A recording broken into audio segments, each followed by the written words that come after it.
Allahu Akbar, Allahu Akbar, Allahu Akbar, walillahil hamd. Allahu Akbar kabira, walhamdulillahi katsira, wa subhanallahi bukratan wa asila.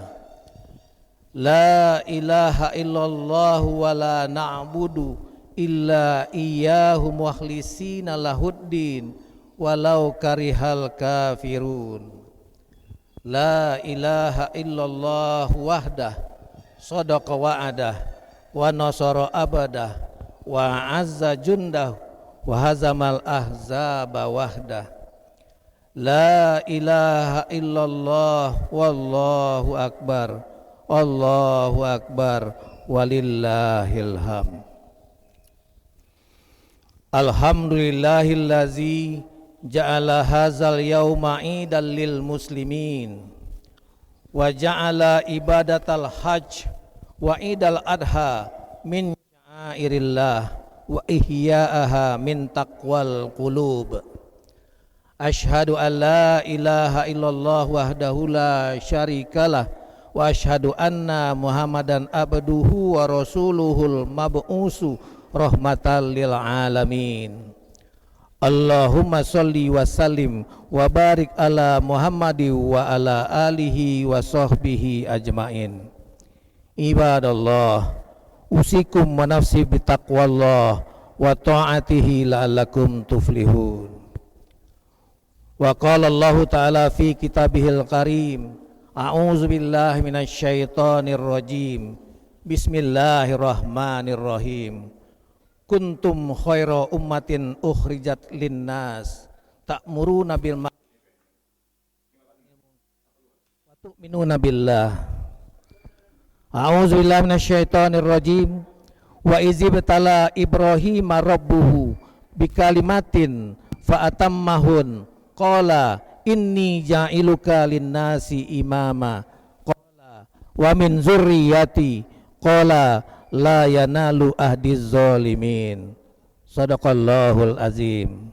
Allahu akbar, Allahu akbar, Allahu akbar, walillahil hamd.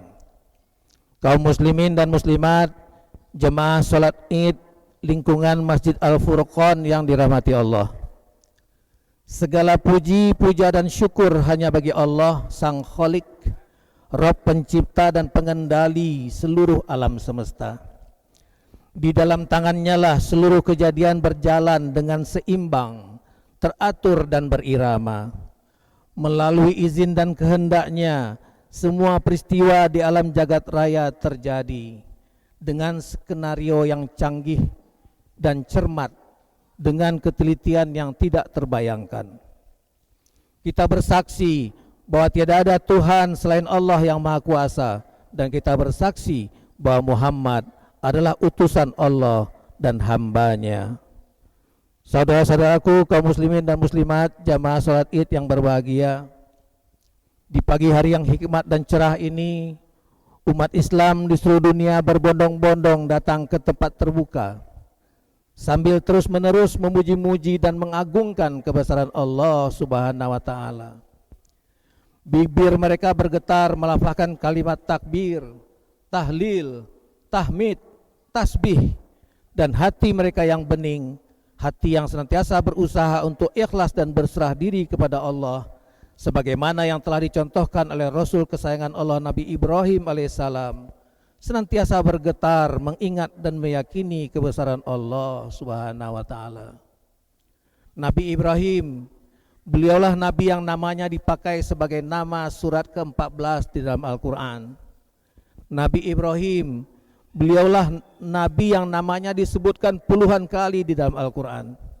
Nabi Ibrahim, beliaulah nabi yang disebutkan sebagai bapaknya para rasul, imam, pemimpin seluruh umat manusia. Nabi Ibrahim, beliaulah nabi yang mendapatkan gelar Khalilullah, nabi kesayangan Allah Subhanahu wa taala. Nabi Ibrahim, beliaulah nabi yang disebut-sebut sebagai pembawa dinul Islam, agama yang lurus, yang kemudian diteruskan oleh para rasul keturunannya sampai Nabi besar Muhammad sallallahu alaihi wasallam. Allahu akbar, Allahu akbar, Allahu akbar, walillahil ham. Jamaah salat Id yang dirahmati Allah, umat Islam adalah umat Nabi Ibrahim alaihissalam yang dibimbing oleh Nabi akhir zaman, Nabi Muhammad sallallahu alaihi wasallam.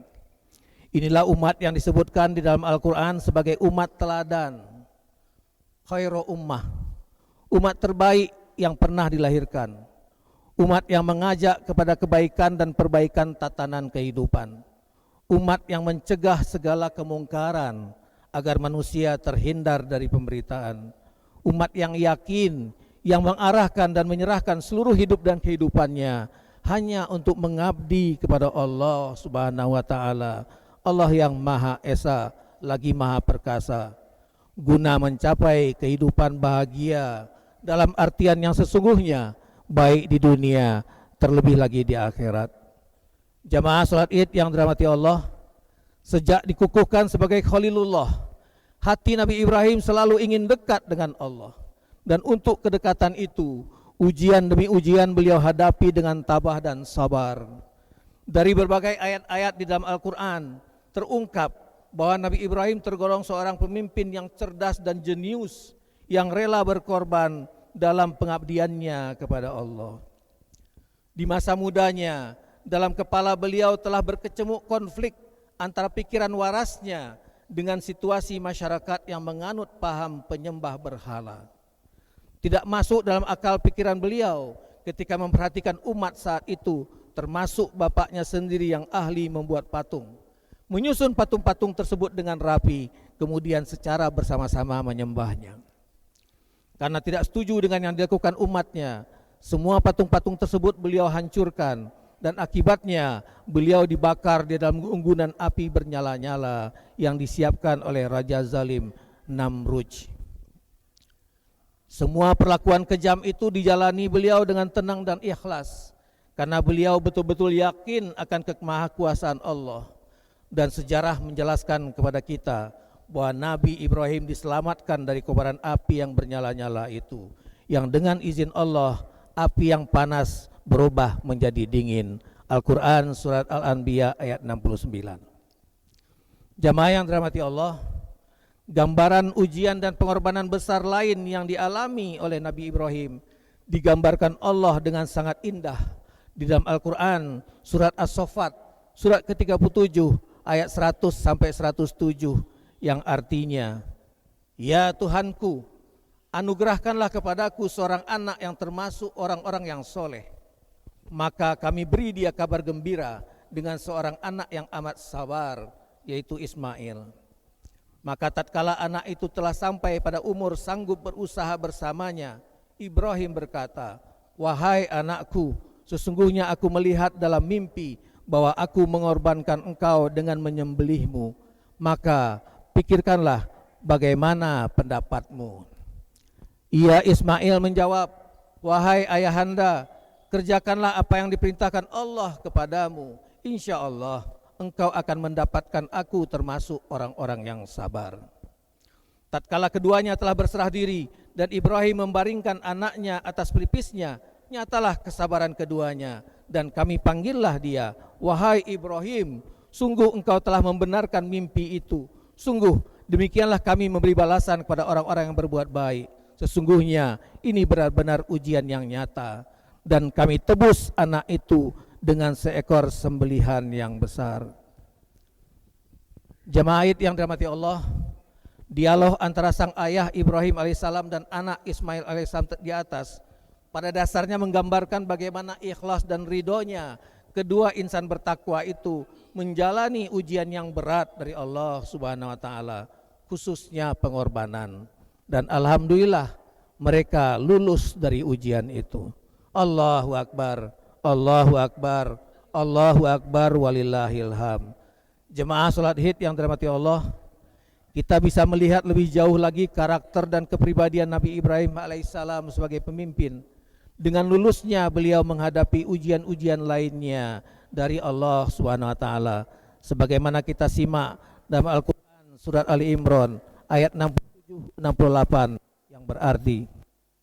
Ibrahim bukanlah seorang Yahudi dan bukan pula seorang Nasrani, tetapi dia adalah seorang yang lurus lagi berserah diri kepada Allah, dan sekali-kali dia bukanlah termasuk orang yang musyrik. Sesungguhnya orang yang paling dekat dengan Ibrahim ialah orang-orang yang mengikutinya, Nabi Muhammad SAW, serta orang-orang yang beriman kepada Nabi Muhammad. Allah adalah pelindung semua orang-orang yang beriman. Allahu Akbar, Allahu Akbar, Allahu Akbar, walillahilham. Jemaah sholat id yang dirahmati Allah, dalam firman Allah di Quran Ali Imran ayat 67-68 tersebut, Allah memberitahukan tentang kepribadian yang kuat dan karakter yang prima dari Ibrahim alaihissalam sebagai pemimpin, yakni sebagai berikut.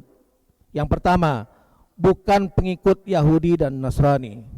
Yang kedua, qanitan lillah, selalu taat, patuh dan tunduk kepada Allah Subhanahu wa taala.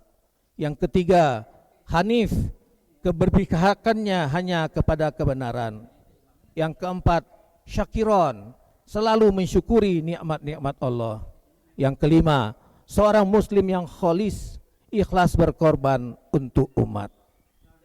Jemaah sekalian, mari masing-masing kita merenung dan berkaca diri dalam menjalani kehidupan. Seberapa jauh keteladanan Nabi Ibrahim alaihissalam sudah kita pedomani, seberapa banyak karakter kepemimpinannya yang prima, khususnya pengorbanan beliau kepada Allah, sudah kita contoh. Ada beberapa kisah menarik yang perlu kita renungkan dalam hikmahnya. Antara lain, seorang ibu-ibu paruh baya miskin pencuci pakaian di Jakarta. Dengan pendapatan hanya seadanya, sang ibu mau bersusah payah mengumpulkan uang agar dapat berkorban buat ibunya yang sudah sangat tua setiap tahun untuk membalas berjuta nikmat yang telah dilimpahkan Allah kepada mereka. Padahal mereka lebih layak menerima kurban daripada berkurban. Juga seorang ibu-ibu pemulung yang telah berusia 60 tahun di kampung Karangjangkong, Mataram, NTB. Saat panitia korban yang sedang bertugas bertanya kepadanya, apakah ibu mau diberikan kupon kurban? Sang ibu justru menyerahkan uang tunai yang sebesar cukup untuk berkorban seekor sapi, sehingga sang petugas terpana. Masya Allah. Allahu Akbar, Allahu Akbar, Allahu Akbar, walillahilham. Ibu-ibu tua dengan pola pikir yang sederhana nampaknya betul-betul menghayati makna pengorbanan, mengamalkan surat Al-Kautsar dengan segala kemampuan yang dia punyai. Inna a'tainakal kautsar fasolli li rabbika wanhar inna saniyaka huwal abtar. Sesungguhnya kami telah memberikan kepadamu nikmat yang banyak yang tak terhitung, maka dirikanlah solat karena Tuhanmu dan berkorbanlah sebagai ibadah untuk mendekatkan diri kepada Allah. Sesungguhnya orang-orang yang membencimu, dialah yang terputus dari rahmat Allah. Allahu Akbar, Allahu Akbar, Allahu Akbar, walillahilham. Jamaah sekalian, mari kita masing-masing merenung sebagai makhluknya yang sudah diberinya nikmat sedemikian banyak. Pengorbanan apa yang sudah kita lakukan di jalan Allah guna mencapai tujuan hidup kita yang hakiki, yakni ridha Allah serta mensyiarkan Islam. Ibadah korban merupakan salah satu ungkapan dari rasa syukur kepada Allah. Kurban berasal dari kata koruba, koribun, yang berarti dekat. Ibadah ini tentu hanya mampu dilaksanakan dengan baik oleh orang-orang yang memiliki kedekatan kepada Allah, yakni mereka-mereka yang senantiasa mampu bersyukur. Allahu Akbar, Allahu Akbar, Allahu Akbar, walillahilham. Jemaah salat Id yang dirahmati Allah, ungkapan rasa syukur yang utama adalah keberpihakan kepada Allah, yaitu menjalani seluruh sisi kehidupan dan melakukan yang diperintahkan Allah dan meninggalkan semua yang dilarangnya, mengacu dan mengikuti pedoman yang diturunkan Allah melalui Al-Quran secara menyeluruh, serta prakteknya sesuai sunnah Rasulullah Muhammad SAW.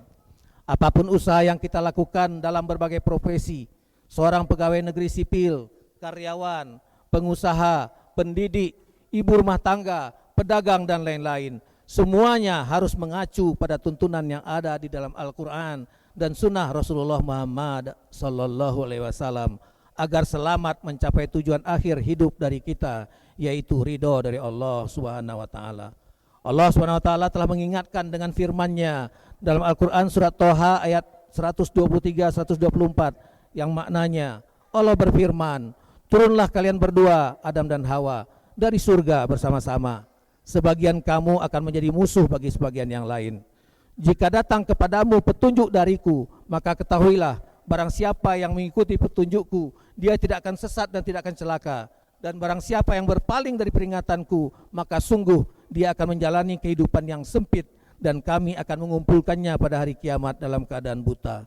Allahu Akbar, Allahu Akbar, Allahu Akbar, walillahilham. Jemaah salat Id rahimakumullah, semua petunjuk dan pedoman untuk menjalani kehidupan ada di dalam Al-Qur'anul Karim. Karena itulah satu-satunya pedoman hidup yang tidak ada keraguan di dalamnya. Alif Lam Mim, zalikal kitabu la raiba fihi hudalil muttaqin. Sehingga semua keputusan yang diambil dalam setiap perkara harus mengacu dan menuruti apa yang diturunkan Allah di dalam kitab suci Al-Quran.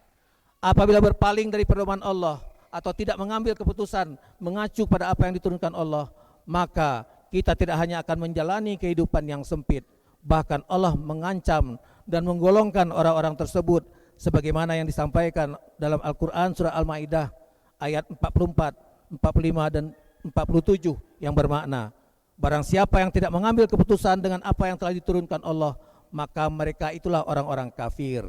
Barang siapa yang tidak mengambil keputusan dengan apa yang telah diturunkan Allah, maka mereka itulah orang-orang yang zolim. Barang siapa yang tidak mengambil keputusan dengan apa yang telah diturunkan Allah, maka mereka itulah orang-orang yang fasik. Jamaah salat Id yang dirahmati Allah, yang membuat peraturan dan mengambil keputusan di negara adalah pemimpin, dan yang membuat undang-undang adalah Dewan Legislatif yang merupakan wakil rakyat.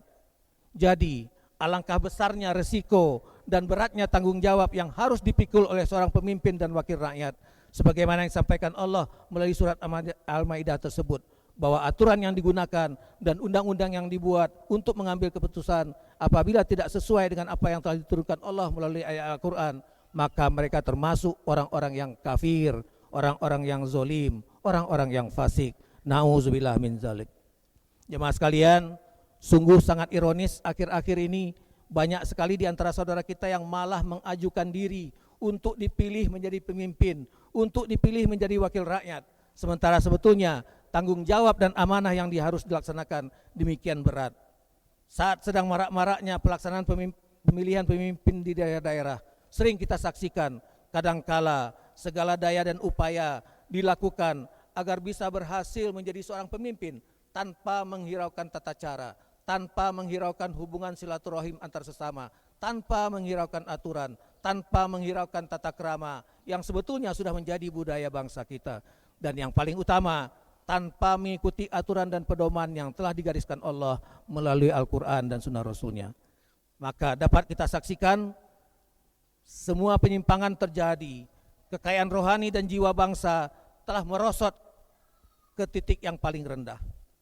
Krisis-krisis nilai telah mengakibatkan sebagian elit politik kita terjebak dengan budaya kolusi, korupsi, nepotisme, gila jabatan, gila pangkat, menghalalkan segala cara untuk mencapai tujuan.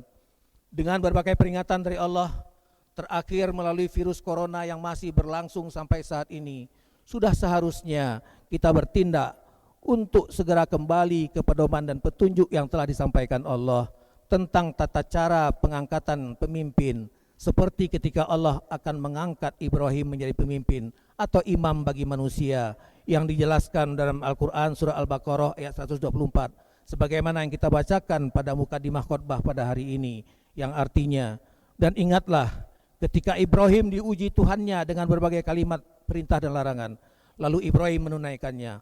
Allah berfirman, sesungguhnya aku akan menjadikanmu imam bagi seluruh manusia. Ibrahim berkata, dan saya mohon juga dari keturunan saya ya Allah. Allah berfirman, janjiku ini tidak mengenai orang yang zolim. Jemaah sekalian, kata kunci pada ayat tersebut adalah ibtala, maksudnya menguji, dan imaman, maksudnya pemimpin, panutan umat manusia. Artinya yang layak menjadi pemimpin adalah mereka-mereka yang sudah melalui ujian-ujian, atau dengan kata lain, sebelum seorang diangkat menjadi pemimpin, dia terlebih dahulu harus lulus ujian. Ketika Nabi Ibrahim menawar agar anak cucunya nanti juga jadi pemimpin, qala wa min zurriyati, juga anak cucu saya ya Allah. Allah membalas, janjiku tidak untuk orang yang zalim. Artinya, boleh saja anak cucu Nabi Ibrahim menjadi pemimpin, tetapi dengan syarat mereka tidak zalim dan mereka juga harus lulus ujian dari Allah. Jelas sekali Allah menyebutkan bahwa tidak boleh zalim dan harus lulus ujian Allah adalah kriteria untuk menjadi seorang pemimpin. Berarti seorang yang zalim dan belum lulus dari ujian Allah tidaklah layak menjadi pemimpin. Ujian-ujian yang harus dilalui pemimpin itu bisa saja berbentuk kebaikan atau berbentuk keburukan, bisyarri wal khair, sebagaimana firman Allah dalam Al-Quran surah Al-Anbiya ayat 35, kullu nafsin zaikatul maut wa nablukum bisyarri wal khairi fitnatau wa ilaina turja'un. Setiap yang berjiwa akan merasakan mati. Kami akan menguji kamu dengan keburukan dan kebaikan sebagai cobaan yang sebenar-benarnya, dan hanya kepada kamilah kamu dikembalikan. Pada ayat lain Allah menjelaskan, allazi khalaqal mata wal hayata liyabluwakum ayyukum ahsanu amala wa huwal azizul ghafur. Allah yang menjadikan mati dan hidup supaya Dia menguji kamu, siapa di antara kamu yang lebih baik amalnya, dan Dia Allah Maha Perkasa lagi Maha Pengampun. Dari kedua ayat tersebut di atas terlihat bahwa lulus ujian dari berbagai ujian adalah mereka-mereka yang melaksanakan ahsanu amala, amal yang baik, dan Nabi Ibrahim alhamdulillah lulus dari ujian Allah. Allahu Akbar, Allahu Akbar, Allahu Akbar walillahilham. Jemaah salat Id rahimakumullah, kita lihat kembali bagaimana Allah menguji Nabi Ibrahim sebelum beliau diangkat sebagai pemimpin. Dengan berani beliau menghancurkan patung-patung sembahan Raja Zalim Namrud dan pengikut-pengikutnya. Dan dengan sabar dan tenang beliau menjalani eksekusi dibakar hidup-hidup oleh sang raja. Kemudian dengan tabah dan ikhlas mengikuti perintah Allah untuk meninggalkan keluarga yang sangat dicintai di lembah yang tandus Makkah. Dan ujian yang paling berat adalah ketika beliau harus mengorbankan anak kesayangan yang lama dinantikan kelahirannya. Dan sejarah membuktikan semua itu dijalani dengan sabar dan ikhlas, berserah diri kepada Allah. Dengan lulusnya beliau dari ujian Allah, jadilah Nabi Ibrahim seorang pemimpin sejati yang selalu jujur, ikhlas, istiqomah, amanah, dan mengutamakan kepentingan masyarakat daripada kepentingan pribadi semata. Dan di atas semua itu, beliau berjuang untuk mendapatkan ridho Allah, di mana perjuangan di dunia dilakukan untuk menggapai kebahagiaan hakiki di akhirat kelak. Allahu Akbar, Allahu Akbar, Allahu Akbar walillahilham. Jamaah sekalian, pasca gerakan reformasi tahun 98 dan senantiasa berkembang sampai saat ini, tata cara pemilihan pemimpin di negara kita mengalami perubahan, yaitu dengan memilih langsung calon yang diinginkan. Sayangnya, yang terjadi adalah rakyat tidak dapat memilih pemimpin yang mereka butuhkan. Sebagian besar pemilih tidak mengenal secara rinci pengetahuan, keterampilan, dan akhlak dari calon pemimpinnya. Dan pertanyaan yang mendasar adalah, apakah mereka telah lulus dari ujian-ujian yang diberikan Allah kepadanya? Karena itu, walaupun tidak mungkin memperoleh pemimpin ideal seperti yang dicontohkan Nabi Ibrahim alaihissalam, setidaknya mari kita mencoba mencari dan mencocokkan kriteria yang digambarkan Allah dalam Al-Quran dari perjalanan hidup Nabi Ibrahim digabungkan dengan perjalanan hidup Nabi Muhammad sallallahu alaihi wasallam yang setiap tahun beribu manusia menapaktilasinya saat menunaikan ibadah haji. Teriring doa, mudah-mudahan jamaah yang belum berkesempatan datang ke Tanah Suci, insya Allah suatu waktu diizinkan Allah untuk datang ke sana. Amin ya rabbal alamin. Jamaah sekalian, dengan semangat pengorbanan dan perjuangan Nabi Ibrahim serta mengharap ridho Allah ke depan, mari kita semua berdoa semoga kita mendapatkan pemimpin yang sesuai dengan tuntunan Al-Quran.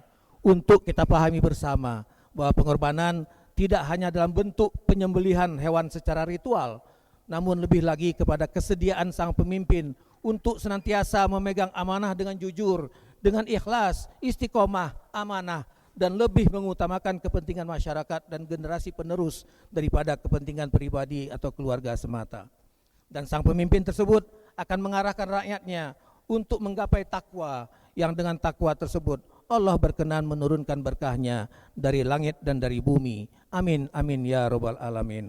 Allah berkata dalam Al-Quran, walau anna ahlal qura amanu wattaqau la fatahna alaihim barakatim minas samai wal ard. Seandainya penduduk negeri itu beriman dan bertakwa, kami akan turunkan barokah dari langit dan dari bumi.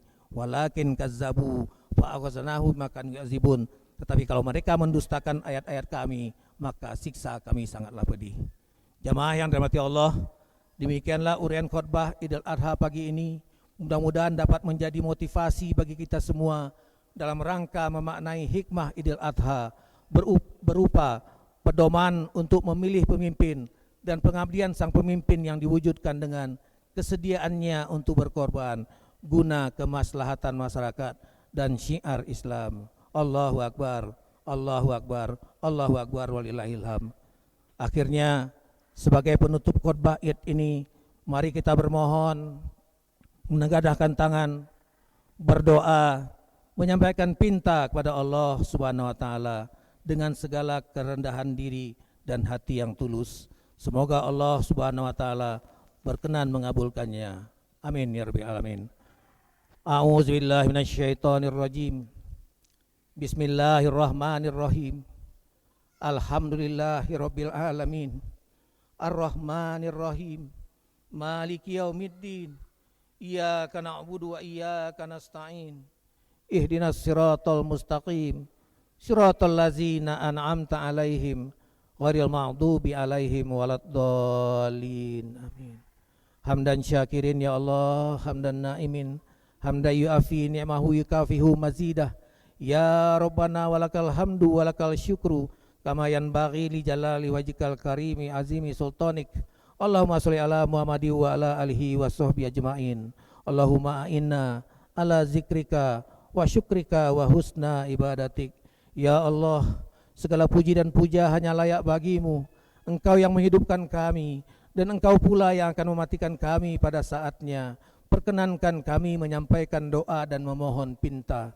Segala puji bagimu ya Jabbar. Hari ini Engkau masih berkenan menghidupkan kami semua. Dengan nikmat hidup itu kami masih punya kesempatan untuk segera bertaubat. Dengan nikmat hidup itu kami masih punya kesempatan untuk bertemu dengan Hari Raya Idul Fitri, Hari Raya Idul Adha 1443 Hijriah ini, dan meneruskan pengabdian kepadamu. Ya Allah, bimbing kami ya Allah, agar mampu merealisasikan nilai-nilai ketakwaan dan pengorbanan dalam hidup kami, sehingga kami menjadi hamba-Mu yang beruntung, yang mampu sholat dengan khusyuk, yang mampu senantiasa memberikan sebagian harta kepada kaum fakir miskin dan kepada anak yatim, dan senantiasa mampu berbuat baik, siap berkorban untuk Islam. Ya Allah, kami sangat berharap Engkau berkenan segera menjauhkan kesedihan, kesusahan dan kebingungan dari tengah-tengah umat-Mu yang saat ini menderita karena wabah virus corona yang sudah berlangsung lama ya Allah. Ya Rabb, saat kami merenungi makna pengorbanan pada Idul Adha 1443 Hijriah ini, dalam suasana prihatin karena kondisi yang dihadapi, kami bermohon kehadirat-Mu ya Allah. Jika ada yang datang ke majelis ini dengan membawa lumuran dosa, jangan biarkan dia meninggalkan tempat ini ya Allah tanpa Kau ampunkan dosa-dosanya. Ya Qadir, jika ada yang datang ke majelis ini dengan membawa persoalan-persoalan, persoalan rumah tangga, persoalan sosial ekonomi, persoalan kesulitan hidup, jangan biarkan dia meninggalkan tempat ini ya Allah tanpa Kau berikan solusi persoalannya. Ya Halim, jika ada yang datang ke majelis ini dengan membawa setumpuk kegelisahan, jangan biarkan dia meninggalkan tempat ini ya Allah tanpa Kau tenangkan hatinya. Ya Zul Jalali wal Ikram, jika ada yang datang ke majelis ini dengan membawa penyakit, baik penyakit fisik ataupun penyakit kolbu, jangan biarkan dia pulang ya Allah tanpa Kau angkat penyakitnya dan sembuhkan dia. Ya Rahman ya Rahim, kasihi ibu dan bapak kami ya Allah. Jadikan jeripayah ibu bapak kami sebagai untaian zikir kepadamu. Ampunkan kekhilafan mereka ya Allah, lipat gandakan kebaikan mereka, dan masukkan mereka nanti ke dalam surgamu. Ya Muhaimin, Engkau yang maha memelihara, pelihara anak-anak keturunan kami ya Allah. Tuntun anak-anak kami menjadi anak-anak yang soleh dan soleha, anak-anak yang menyejukkan hati dan menjadi pandangan mata yang indah bagi kami. Bimbing anak-anak kami ya Allah, agar mereka mampu solat dengan khusyuk, dan saat kami mati nanti ya Allah, anak-anak kami mampu memimpin solat jenazah kami ya Allah, dan doa mereka untuk ampunan atas salah dan khilaf kami Kau kabulkan. Ya Rahim, bimbing pula kami agar mampu memelihara silaturahim di antara kami, Jangan biarkan ada bibit-bibit perselisihan di antara kami ya Allah. Rukunkan kami, rukunkan keluarga kami ya Allah. Rukunkan warga sekitar Masjid Al-Furqan ini ya Allah. Rukunkan penduduk Provinsi Sumatera Selatan dan rukunkan bangsa Indonesia dalam naungan ridho-Mu. Ya Allah, kami tahu ya Allah, kami akan segera kembali kepadamu, menghadapmu, mempertanggungjawabkan perbuatan kami di muka bumi. Tapi kami mohon kehadirat-Mu ya Allah, izinkan kami bertemu dulu dengan bulan Ramadan 1444 yang akan datang ya Allah, sehingga kami mampu meningkatkan nilai-nilai ketakwaan di sisi-Mu. Ya Mujib, Engkau yang Maha mengabulkan, perkenankanlah doa, penuhilah permohonan kami. Rabbana zalamna anfusana wa ilam taghfir lana wa tarhamna lanakunanna minal khasirin. Rabbana hab lana min azwajina wa dzurriyyatina qurrata a'yun waj'alna lil muttaqina imama. Rabbana la tuzigh qulubana ba'da idh hadaitana wa hab lana min ladunka rahmah innaka antal wahhab.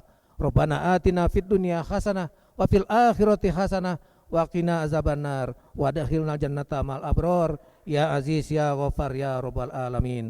Subhana rabbika rabbil izzati amma yasifun wa salamun alal mursalin walhamdulillahi rabbil alamin.